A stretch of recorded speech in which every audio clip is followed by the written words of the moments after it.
Yeah, okay. I want to go to the stages in the Tour de France and the races that you've been, like you've won stages in all 3 Grand Tours. That's a feat in itself.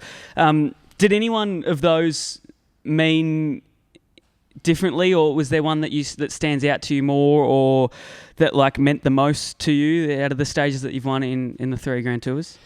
Well, they're all pretty special on their own, but I guess my first stage win in the Tour de France was probably the most significant, just because it was my first Grand Tour stage win. It was my 4th participation in the Tour de France. It was in 2008, and once you sort of win at the highest level, it gives you so much confidence as an athlete to think that I can beat the best in the world on my day.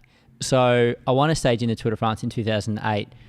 The following year, the next Grand Tour that I lined up in was the Giro d'Italia, where I won a stage. And then later that year, the next Grand Tour that I lined up in was the Vuelta a España, where I won a stage.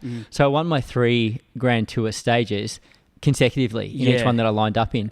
But I think it was the first win in the Tour de France in 2008 that really gave me the confidence to know that I could do that. Yeah. Would you say that point in time where you've won them consecutively, was that the peak of your career?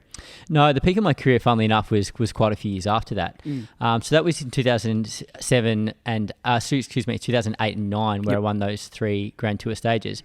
But the peak of my career, I'm going to say it wasn't until I was in my early 30s. So that wasn't until around sort of 2014 where I had my biggest results. What results are we talking?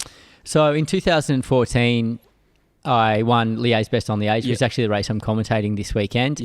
I won the Tour Down Under earlier that year. I won the national championships. I finished 3rd in the world rankings at the end of that season. And I just had a really strong, consistent year. I was in a great space in the team I was racing for. I was well supported. And I was competitive in nearly every race I'd lined up in or every race I targeted. So I really see as that was the best year of my career. But those years, 2012, 13 and 14, that I see that were my best years.